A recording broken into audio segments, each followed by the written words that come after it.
Al-Hasan wal-Husain imamani qama au qaada. Kumekuwa kukiibuka fikra za kichonganishi zikielekea moja kwa moja katika kuwachonganisha wafuasi wa Ahlul Bait alayhimussalam na imamu wao kipenzi chao al-Imam al-Hasan al-Mujtaba alayhi afdalu salatu wassalam. Kawachana na ukhalifa akamwachia Muawiya.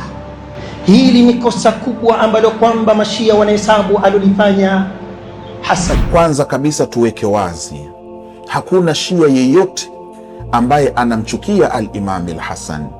Hakuna shia yeyote ambaye anamuhesabu al-Imam al-Hasan kana kwamba ni imamu aliyekosea katika maamuzi yake.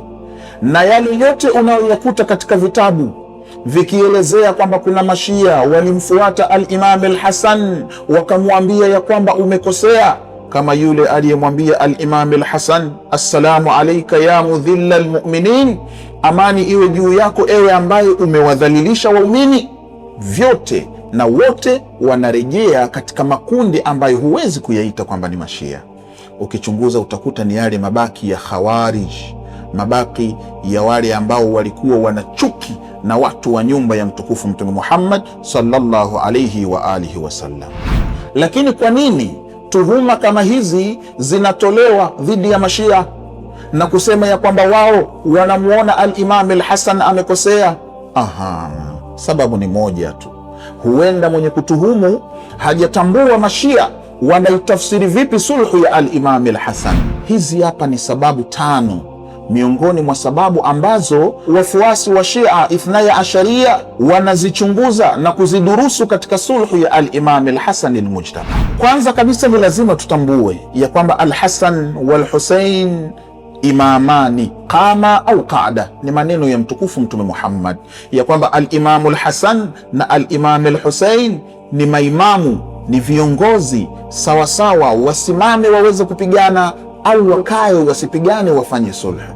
Haya ni maneno ya mtukufu Mtume Muhammad, ambapo kila mmoja na si Shia tu bali wafuasi wote wanaamini ya kwamba al-Hasan wal-Husain ni maimamu na ni makhalifa ambao wameainishwa na mtukufu Mtume Muhammad sallallahu alayhi wa alihi wasallam. Lakini nukta ya pili ni lazima tutambue ya kwamba al-Imam al-Hasan katika suluhu yake aliachia utawala na wala hakuachia uimamu.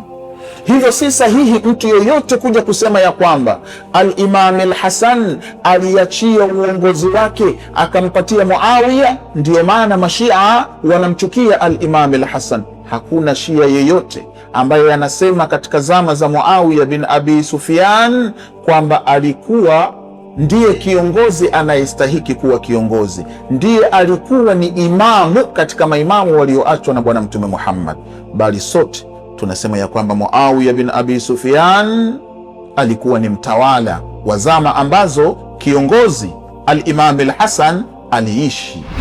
Uimamu si kutawazwa na watu, bali uimamu ni sifa ambayo inatoka kwa Mwenyezi Mungu Subhanahu wa Ta'ala kumwendea Mtume Muhammad, na kisha yeye ndiye anayewatangazia watu. Hivyo kuchaguliwa kwa al-Imam al-Hasan ilikuwa ni kwa amri ya Mwenyezi Mungu Subhanahu wa Ta'ala, akamwambia mtume wake akatufikishia. Hivyo al-Imam al-Hasan hakuacha uimamu, bali aliacha utawala ambao Muawiya ndiyo alikuwa akiutumia katika zama hizo. Nukta ya tatu ni kwamba hali ya kijeshi katika zama za al-Imam al-Hasan, kama ambavyo hali ya kijamii katika zama zake, vilikuwa haviruhusu kwa al-Imam al-Hasan kuweza kusimama. Vilikuwa havimpi al-Imam al-Hasan nguvu ya kutoka angalau kwenda kupambana na Muawiya bin Abi Sufyan. Hapa tunazungumzia watu ambao walikuwa wamesimama nyuma yake, lakini roho na nafsi zao ziko na Muawiya bin Abi Sufyan. Lakini tunazungumzia watu ambao walikuwa wakimuona Muawiya bin Abi Sufyan hana hatia yoyote, na hii ni kutokana na siasa chafu aliyokuwa akiicheza Muawiya, siasa ya kujionyesha kwamba yeye yuko msafi mbele ya umma, lakini nyuma ya umma anafanya mambo machafu. Hivyo al-Imam al-Hasan ilikuwa ngumu kwake kuambia watu ya kwamba twendeni tukapambane na Muawiya. Wote walikuwa wanamuona Muawiya ni mtu ambaye yupo safi, ni mtu ambaye hana shida. Al-Imam al-Hasan alikuwa anatambua undani wa Muawiya na uchafu ambao Muawiya anaukusudia katika matendo yake. Lakini nne ni pale ambapo tunagundua ya kwamba al-Imam al-Hasan kupitia suluhu aliyoifanya na Muawiya bin Abi Sufyan alikuwa anakusudia umma mzima uweze kumtambua Muawiya ni nani. Na ndiyo maana ukirejea baada ya suluhu ile utakuta kwamba Muawiya ndiye alikuwa mtu wa kwanza kuvunja kila kipengele kilichopo katika makubaliano yale. Al-Imam al-Hasan alitambua fika ya kwamba Muawiya hana uwezo wa kubakia katika haya makubaliano, bila shaka atayaharibu.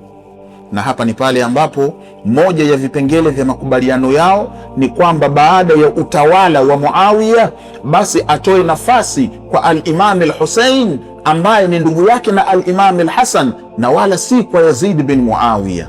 Lakini Muawiya akafanya nini? Akamtawalisha Yazidi baada yake, na kabla ya hapo akimuua al-Imam al-Hasan, jambo ambalo watu wote walishuhudia, jambo ambalo watu wote walizinduka wakaona ya kwamba kumbe huyu Muawiya sio yule ambaye sisi tulikuwa tukumfikiria. Kumbe huyu Muawiya ni mchafu kuliko vile ambavyo sisi tulikuwa tunafikiria. Na mwisho kabisa, sulhu pia ni maamuzi sahihi, hasa pale ambapo tumeshajua ya kwamba al-Hasanu wal-Husainu imamani qama au qaada. Hasan na Husein ni maimamu, ni viongozi wenu. Maana yake ni nini? Maana yake ni kwamba maamuzi watakayoyachukua basi nyinyi hamna haki ya kuweza kuwakosoa. Hawa ni maimamu walioainishwa na Mwenyezi Mungu Subhanahu wa Ta'ala kupitia mtume wake. Hivyo hatuna haki ya kusema ya kwamba alikosea katika sulhu.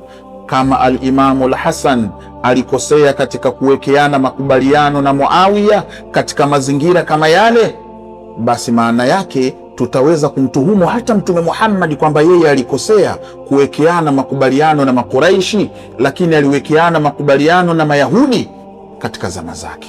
Je, kuna yeyote ambaye anasema ya kwamba Mtume Muhammad alikosea? Mimi siamini hivyo, na najua hata wewe pia hauamini ya kwamba Mtume Muhammad alikosea. Kwa nini? Lianna rasula yamtaliku almashru'iyya, kwa sababu Mtume Muhammad anamiliki haki za kutasarraf kama ambavyo al-Imam al-Hasan, al-Imam al-Husain, al-Imam Ali wanamiliki haki za kutasarraf kwa anwani ya kiongozi wa Waislamu baada ya mtukufu Mtume Muhammad sallallahu alayhi wa alihi wasallam.